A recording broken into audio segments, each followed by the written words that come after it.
Rantai perdagangan sapi melewati banyak tangan, mulai dari importir, feedlotter atau perusahaan penggemukan sapi, pengusaha sapi, rumah potong hewan atau RPH, supplier hingga pedagang daging sapi. Komisi Pengawas Persaingan Usaha KPPU sudah mendeteksi 24 importir terlibat kartel daging sapi. Namun polisi yang mengusut kasus ini belum menemukan sang mafia.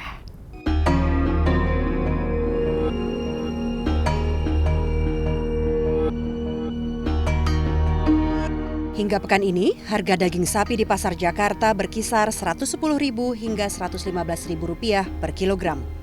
Itu pun hanya tersedia daging sapi lokal. Sementara daging sapi impor hilang di pasaran.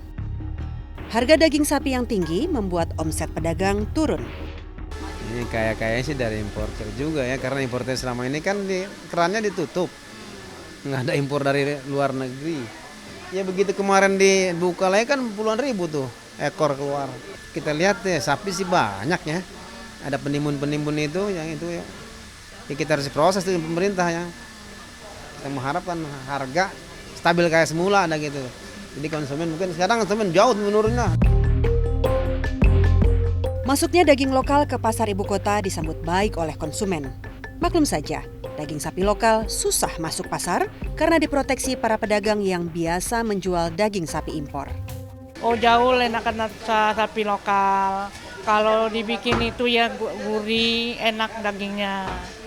Ya kalau impor pulang direbus itu merah. Apanya itu kaldunya merah.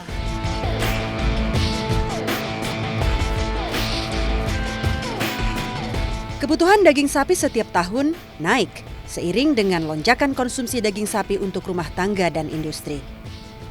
Dalam 5 tahun terakhir, impor sapi bakalan terbanyak terjadi tahun 2013 yakni 670.000 ekor dan yang terendah pada tahun 2012 283.000 ekor.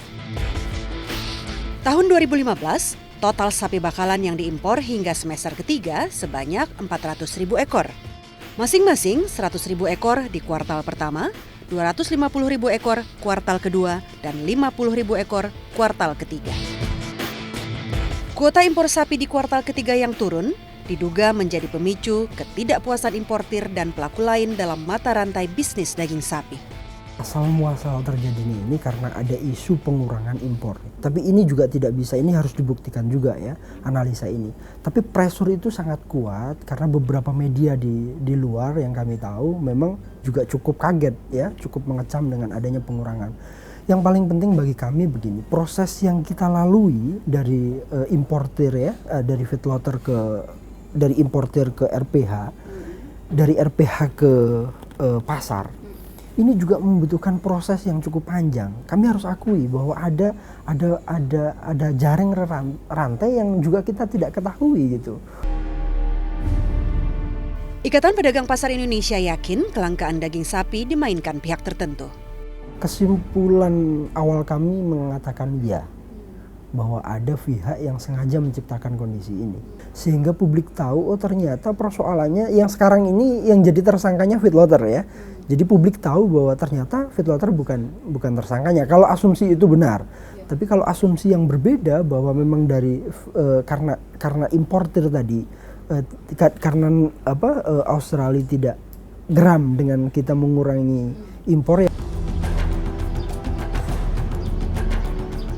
Mata rantai bisnis daging sapi memang cukup panjang. Dari importir, sapi masuk ke feedlotter atau tempat penggemukan sapi. Kemudian dibeli oleh pedagang pemotong. Dari sini, sapi masuk ke rumah potong hewan sebelum akhirnya tiba di tangan pedagang pasar.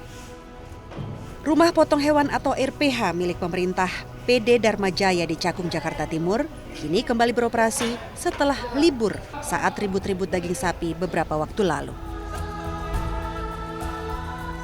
Sapi potong RPH Dharma Jaya disuplai 4 feedlotter, yaitu GGLC Santori, Widodo Makmur, Ariana, serta Tanjung Unggul Mandiri.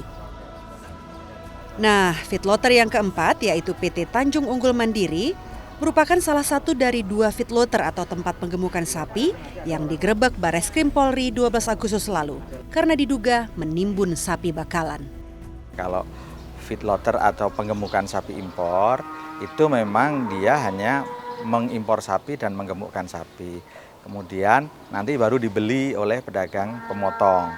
Pedagang pemotong lalu nanti ke pasar kan gitu. Nah, yang menggunakan jasa rumah potong kita itu adalah pedagang pemotong ini, di mana sapinya dia beli dari feedlotter.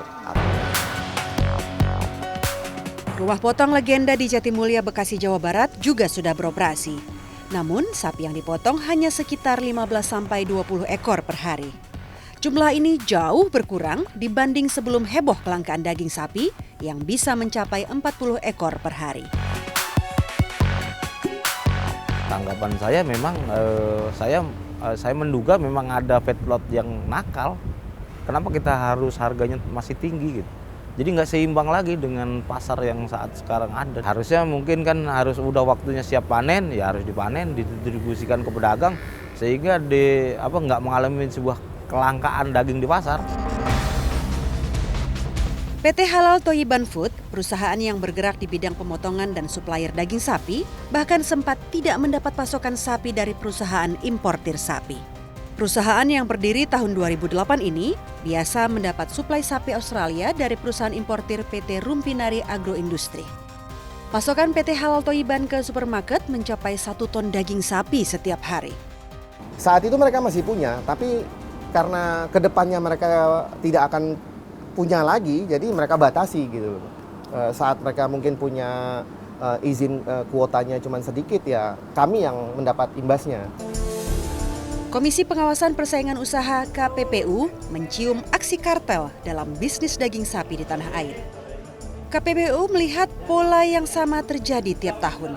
Daging sapi hilang terkait permintaan kuota impor yang melibatkan 4 pihak, yaitu importir, feedlotter, rumah potong hewan, serta pedagang. Hasil investigasi terakhir dari kami, dari KPPU adalah yang jelas peristiwa ini sudah mengarah kepada dugaan pada kartel.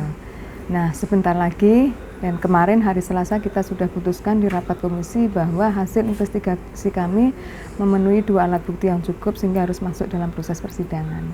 Artinya indikasi kuat untuk terjadinya kartel itu sudah ke arah sana. Dalam catatan KPPU, ada 24 perusahaan yang terindikasi terlibat kartel daging sapi. Ya, tentunya kalau pelaku kita nggak bisa sebut satu persatu. Yang jelas kalau kartel itu kan hasil sebuah kesepakatan. Kesepakatan di antara para pelaku usaha yang sengaja untuk melakukan penahanan pasokan sehingga menyebabkan harga itu menjadi mahal. Nah, siapa yang melakukan penahanan pasokan, tentunya kan di situ banyak pelaku. Dugaan kami adalah pada titik yang level di atas. Kelangkaan daging sapi berakibat harga mahal. Ini membuat pemerintah kembali goyah. Menteri Perdagangan Thomas Lembong yang menggantikan Rahmat Gobel pasca prahara daging sapi mengisyaratkan akan membuka kembali keran impor akhir tahun ini. Saya siap guyur pasar dengan impor bila perlu untuk menstabilkan harga. Saya juga setuju bahwa itu pilihan terakhir. Keran impor yang dibuka besar-besaran bisa mematikan aksi mafia. Tapi bisa juga membuat mereka kembali bersorak karena untung besar kembali deras mengalir.